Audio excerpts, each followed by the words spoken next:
Jis, kita daftar merek nih di kelas misalkan 25 Ya. kayak gitu ya, fashion tuh. Udah daftar dengan nama A misalkan. Kemudian kita daftar lagi di kelas berbeda dengan nama A lagi. Itu gimana Jis? Bisa nggak? Bisa itu, bisa. Bisa. Bisa. Jadi kasus yang seperti itu biasanya terjadi ketika bisnisnya ada perkembangan. Contoh awalnya kita jualan baju kelas 25 misalkan. Terus tiba-tiba kita mau ngeluarin parfum gitu. Biar orang-orang yang beli baju ke sini beli parfumnya juga. Nah, sedangkan parfum bukan kelas 25 di DJKI. Akhirnya daftar lagi lah dengan merek yang sama, merek A, tapi kelasnya berbeda di kelas 3 parfum. Nah itu bisa kayak gitu. Itu bisa ya? Ya, jadi nyicil gitu daftar kelasnya. Tapi kan misalkan tadi kelas 25 kita udah terdaftar nih. Udah dengan terdaftar. nama merek A kayak gitu ya.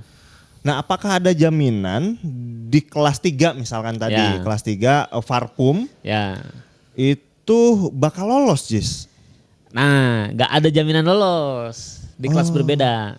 Padahal di kelas yang tadi kelas fashion udah lolos nih ya? Ya, walaupun di kelas lainnya udah lolos, tapi ketika kita daftar lagi di kelas berbeda, itu akan dicek ulang sama DJKI. Oke. Dicek ulang. Enggak otomatis lolos gitu ya? Enggak otomatis lolos, enggak. Apakah ada yang mirip atau enggak? Biasalah kayak kita daftar baru lagi. Terus pengucapannya, tulisannya, logonya, visualnya gitu ya. Ada yang mirip atau enggak gitu. Ya kalau aman lolos, kalau misalkan ada yang mirip ya tidak lolos. Oke.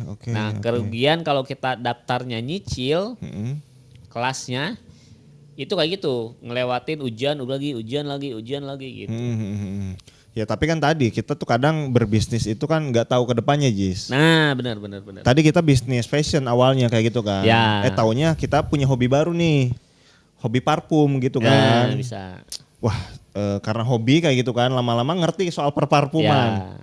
Buka bisnis parfumnya sekalian buat nanti di distro saya pajang juga buat saya jual gitu kan. Benar. Berkembang dan akhirnya mau daftar gitu. Ya mau nggak mau kan itu mah di tengah jalan tuh kita nambah kelas gitu kan. Iya. Jadi sebelum daftar merek, walaupun ini daftar merek mau yang kedua kali gitu ya, dan nama mereknya sama, cuma beda kelasnya doang, tetap teman-teman harus ada pengecekan dulu. Oke. Kalau misalkan ketika pengecekan, wah nih ada yang mirip ternyata gitu. Sebaiknya jangan pakai nama yang itu. Gitu, ganti nama udah. Jadi punya 2 brand paling gitu ya? Ya, jadi punya 2 brand gak apa-apa gitu. Jangan pakai brand itu. Jangan dipaksakan pengen namanya sama lah gitu ya? Ya, bener. Oke. Karena kalau dipaksain, ya takutnya ditolak. Kalau misalkan udah ketahuan nih ada yang mirip gitu. Gitu, jadi jangan dipaksain gitu. Ya paling PR-nya kita jadi branding ulang lah ya, branding dari awal lagi tuh. Biasanya dari kan awal lagi, bener. Biasanya si owner kan berharap karena kita udah udah punya brandnya udah punya konsumen loyal kayak gitu ya. Ketika kita bikin produk baru yang dengan nama yang sama kayak gitu ya, si konsumen loyal kita itu nyobain gitu kan. Benar. Jadi nggak terlalu dari nol lah kita branding ulang kayak gitu kan. Iya. Ibaratnya ikut lah. Nempel pamor lah ke nama sebelumnya gitu kan. Ya benar. Paling PR-nya itu aja lah ya, jadi harus branding ulang mungkin. Ya PR-nya kita ngendalin lagi dari awal namanya, logonya gitu. Dan mungkin akun sosmednya atau akun marketplace-nya gitu. PR-nya di situ. Nah itu kelemahan kalau kita daftarnya nyicil. Tapi kalau daftarnya berbarengan, misalkan saya mau daftar nih merek 3 kelas sekaligus. Nah itu bisa tuh kita cari nama yang lolos di ketiga kelasnya, itu bisa. Lebih lebih siap lah. Tapi tetap kalau misalnya nanti nemu nambah lagi kelas keempat, itu diuji lagi tetap gitu. Iya sih. Cuman kalau udah kita dari awal begitu udah lebih oke lah ya, udah lebih tenang. Lebih oke, lebih tenang, bener. Nah, banyak nih kasus teman-teman yang mau nambah kelas buat Shopee Mall. Oke. Karena ada aturan baru, Shopee Mall itu butuh kelas 35. Kelas toko ya? Atau Kelas apa? toko, ya toko online.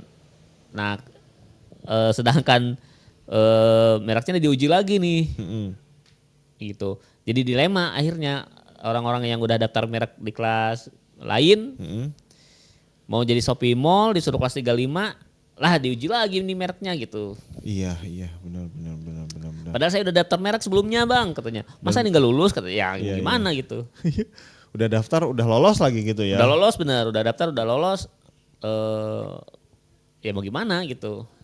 Ya karena Shopee update itu ya, update update aturan baru kayak gitu. Ada aturan baru. Harus 2 kelas kayak harus gitu ya. Harus 2 kelas bener. Kalau dulu mah tuh yang klien kita yang kesini tuh, yang Garapil. Itu masih belum ada aturan kelas 35 tuh. Iya. Makanya dia lolos langsung jadi Jadi Shopee Mall, bener. Ya. Tapi kalau yang baru-baru sekarang akhir 2025 sampai sekarang lah. Itu harus ada kelas 35 tambahan. Ya udah mau gimana lagi, itu mah diuji lagi.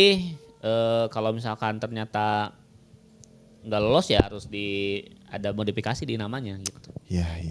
Mau nggak mau itu mah. Mau nggak mau itu mah benar. Terpaksa kayak gitu ya teman-teman ya. Nah terus misalkan gitu deh, mereka pengen, ada teman-teman yang pengen pusing deh, saya pengen nyerahin aja ke Kebun Desain soal pendaftaran merek nih, bisa nggak? Bisa, boleh. Buat teman-teman yang mau dibantuin daftar mereknya, yang mau order 2 kelas atau mungkin mau nyicil gitu ya, bang ini saya daftar merek yang kedua misalkan, mau konsultasi dulu atau mau dicekin dulu atau mau gimana, boleh silahkan langsung WA aja ke nomor yang tertera di layar gitu. Nah kayak gitu ya teman-temannya, gampang tinggal WA aja nomor yang tadi. Oke, thank you, sampai jumpa di video kita selanjutnya. Bye.